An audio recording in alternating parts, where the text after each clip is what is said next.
इस समय हम लोग टिकरी बॉर्डर पर हैं और टिकरी बॉर्डर पर हम लोग इस समय राजस्थान के कुछ साथियों के साथ में बैठे हैं जो किसान आंदोलन में शुरू से अपनी भूमिका को निभा रहे हैं और कृषि के इन कानूनों के प्रति अपना गुस्सा दिखा रहे हैं और इस जुट में लगे हैं कि किसी भी सूरत से ये किसान के विरोध में जो कानून बने हैं वो वापस होने चाहिए। तो आइए बात करते हैं।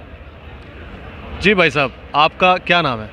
मैं विकल्प आचार्य, राष्ट्रीय अध्यक्ष, अखिल भारतीय स्वामीनाथन संघर्ष समिति। इस आंदोलन को लेकर के अब तक की समीक्षा क्या है आपकी कि सरकार मानेगी या नहीं मानेगी आपकी मांगों को? पहले तो आंदोलन के बारे में बताना चाहूँगा कि इस दुनिया में अब तक 2 वर्ल्ड वार हुए हैं, वर्ल्ड वार 1 और वर्ल्ड वार 2। पहला विश्व न्याय युद्ध है जिसके अंदर आप केवल भारत की बात मत कीजिए, 4 महाद्वीपों के 56 देशों के किसान हमारे साथ हैं, क्योंकि चाहे भारत हो, जर्मनी हो, कनाडा हो, सभी जगह खेती को कॉरपोरेट हाउसेस से खतरा है।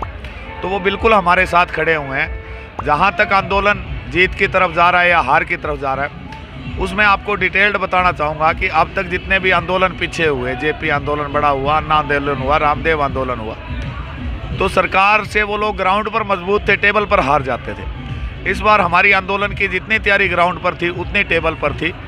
जब हमारी सरकार से बातचीत हुई, नरेंद्र तोमर से 5 चरण में लगभग 46 घंटे बातचीत हुई, लगभग 1.5 घंटे अमित शाह से बात हुई, तो हमने तीनों कानूनों में 850 सेक्शन थे जो उन्हें नहीं मालूम थे। हमने 1 to 85 सेक्शन के उनको नुकसान गिनवाए, मंत्रियों के गले सूखे। हमने उनको समझाया कि आपका पूरा कानून, उन्होंने माना किसान विरोधी है और वो एक फ़ायदा नहीं गिनवा सके। तो अमित शाह के मुंह से निकल गया पहली बार कि मंत्रियों को भी पढ़ा लिखा होना ज़रूरी है, क्योंकि हम जिन्हें अनपढ़ समझ रहे थे वो तो पूरी तैयारी के साथ आए हैं। तो आप ये कहना चाहते हैं कि ये जो ऑर्डिनेंस पास हुआ है, इसमें कुछ संसद में बैठे हुए एमपीज़ को और मिनिस्टर को भी इसकी जानकारी नहीं थी कि इसमें लिखा क्या है? क्या वो स्टडी नहीं करते? भारत में जो कुछ भी हुआ है अब तक पिछले 6 सालों में या 1965 से आप देख लीजिए, प्रधानमंत्रियों के चेहरे बदलते रहे। असली जो चेहरा है वो कॉरपोरेट का है जो इनको फंडिंग करता है, वो लोग इनको कागज बना के देते हैं ऐसे। और ये 3 काले कानून या मंडीकरण, प्राइवेट मंडीकरण की व्यवस्था अब नहीं थी। जो रिलायंस ने, जो अडानी ने इस मंडी व्यवस्था के बाद जो इंफ्रास्ट्रक्चर चाहिए था वो 2017 में तैयार कर लिया था। पंजाब के अंदर बड़े बड़े गोदाम, वहाँ तक रेलवे लाइनें बिछाई जा चुकी थी, पावर का इंफ्रास्ट्रक्चर वहाँ पहुँच चुका था, मंडियाँ ऑलरेडी तैयार हो गई थी। तो सरकार को क्या पता होगा? सरकार को तो वो ड्राफ्टिंग करके देते हैं, हमारा काम कीजिए। आप ये कहना चाहते हैं कि संसद में पास हुआ ये कानून सरकार ने नहीं लिखा, बल्कि इसकी ड्राफ्टिंग जो है वो कॉरपोरेट्स के यहाँ पर बैठ के हुई है और इसकी तैयारी करीब 2017 में हो चुकी थी, जिसका इंफ्रास्ट्रक्चर, गोडाउन उनके सब तैयार हैं, ये कहना चाहते हैं ना? बिल्कुल जी। अच्छा, ये बताएं कि जब आप इतने तैयार हैं तो हमने जिस सरकार को चुना है वो हमारी बात क्यों नहीं कर रही? सरकार का जो लोकतंत्र की व्यवस्था थी, जिसके लिए भगत सिंह, सुखदेव, राजगुरु, बिस्मिल्लाह, चंद्रशेखर आज़ाद जैसे लाखों जवानों ने शहादत का सपना लिया था, लेकिन उन्होंने भी कहा था कि लोकतंत्र का असली महत्व जब आएगा, जब लोगों में से, ग्रामीण पृष्ठभूमि से चुने हुए लोग जाएंगे, आम लोगों में से। लेकिन वही राजशाही परिवार, वही परंपरा वापस आ गई और जो फंडिंग करने लगे इंडस्ट्रियलाइजेशन के बाद, कॉरपोरेट हाउसेस सरकार का असली चेहरा बन गए। हम हर बार ये सोचते हैं कि हम व्यवस्था को बदलने के लिए व्यक्ति को बदलेंगे तो व्यक्ति को बदलने से व्यवस्था बदल जाएगी। ऐसा नहीं है। चाहे आप अरविंद की सरकार देखिए, उसको भी व्यवस्था परिवर्तन के लिए लाया गया, लेकिन जब वो उस सर्कल में जाता है तो उसमें सभी लोग, फंडिंग जो है कॉरपोरेट हाउसेस के चलते हैं और वो उनके एक प्रकार से आप दलाल कह सकते हो। दलाल का मैं तो फिर कहता हूँ, देश में पिछले 6 सालों से तो प्रधानमंत्री, वित्त मंत्री, गृह मंत्री, रेल मंत्री, ये सारे पद खाली हैं।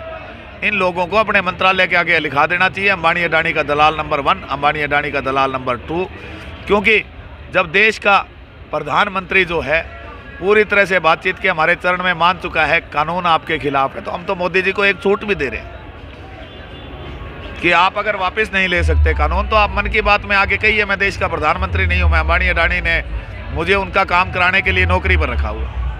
अच्छा, अभी तक हमने देखा कि कई बार सरकार से बातचीत हो गई है, इस किसान आंदोलन का जो नेतृत्व कर रहे हैं 41 सदस्यीय कमेटी का, उनकी कई मरतबा सरकार से बात हुई है, लेकिन सरकार संशोधन पे तो बात कर रही है, बिल वापसी पे कोई भी चर्चा किसी तरह की है नहीं। बल्कि सरकार का भी स्टेटमेंट आया है कल परसों में कि वो कह रहे हैं कि अब हम इससे निपटेंगे, किसानों से निपटेंगे। तो इसके लिए आप कितने तैयार हैं? पहले सवाल का आपका मैं जवाब दूँ, जैसे कोई बच्चा 10th का एग्ज़ाम देता है और उसके 100 में से 0 मार्क्स आ गए तो वो रीचेकिंग रिवैल्यूएशन नहीं कराएगा। 33 वाले के तो 35 हो सकते हैं, 0 वाले के नहीं होंगे। तो हमने जब इन लोगों को बता दिया 850 आपके सेक्शंस हैं, 850 सेक्शंस हैं, वो किसानों के खिलाफ हैं, तो संविधान के अनुसार 11 से 18 संशोधन हो सकते हैं 1 लाख के अंदर। अगर हम क्यों 10 गलतियां इनकी मान के 840 गलतियों को गलतियां रहने दें, खेती किसानी देश से ख़त्म हो जाएगी। दूसरा ये कह रहे हैं निपट लेंगे हमसे। 3 बार पाकिस्तान से निपटा, 1 बार चीन से निपटा, कारगिल से निपटा, तो वो बच्चे हमारे थे। आपने जिन लोगों को बंदूकें दे के खड़ा कर रखा है वो बच्चे हमारे हैं।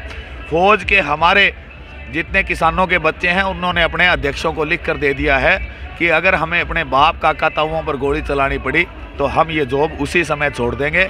आपको एक अंदरूनी बात बताऊंगा कि ये लोग इतने डरे और घबराए हुए हैं कि एनएसजी के अंदर जो हरियाणा पंजाब का यूथ था, जो सबसे ब्रेव माना जाता है, इन्होंने अपनी सिक्योरिटी से हटा दिया है। तो डर तो इनको लगा हुआ है, निपटेंगे तो हम। लेकिन विश्व का सबसे बड़ा आंदोलन जिसमें करोड़ों लोगों की भागीदारी है, 20 दिन से आंदोलन चल रहा है, एक सरकारी संपत्ति को नुकसान नहीं पहुंचा है। ये एक ऐतिहासिक आंदोलन है। तो आप ये कह रहे हैं कि जो सेना में जो हमारे नौजवान हैं, जो किसानों के जो बेटे हैं, वो भी विद्रोह कर सकते हैं? अगर हालात ज़्यादा चलते रहे, जो एक नकली इमेज बनाई गई थी इंटरनेशनल लेवल पर, मोदी ने देश को चमकाया है। आज 56 देश इनको कह रहे हैं। ट्रंप ने तो खुद अपनी स्टेटमेंट में कहा है कि मैंने मोदी को 105 बार मित्र कहा, वो मेरी सबसे बड़ी गलती थी। जो अंधा आज रोड पर बैठा है, जो उससे बात नहीं कर सकता, वो मेरा मित्र नहीं हो सकता। ओबामा ने, सभी लोगों ने ये बातें कही है। तो बिल्कुल हार सुनिश्चित है और सेना की तरफ से तो इनको जवाब मिल चुका है। ये केवल क्या है कि इन लोगों ने अब तक छोटे वर्गों से पंगा लिया, चाहे वो व्यापारी वर्ग था, कर्मचारी वर्ग था, मजदूर वर्ग था, नोटबंदी आप देखिए, जीएसटी आप देखिए। उस चक्कर में जिस प्रकार मुसोलिनी और तानाशाह को ये हो गया था कि सारी जनता तुम्हारी मानेगी, ये लोग उस राह पर चल पड़े और देश के सबसे बड़े वर्ग अन्नदाता को, किसान को इन्होंने छेड़ दिया। किसान भूखा मर सकता है, बच्चों की शिक्षा की हमारे पास सुविधा नहीं है, सबसे डाउन वर्ग थे।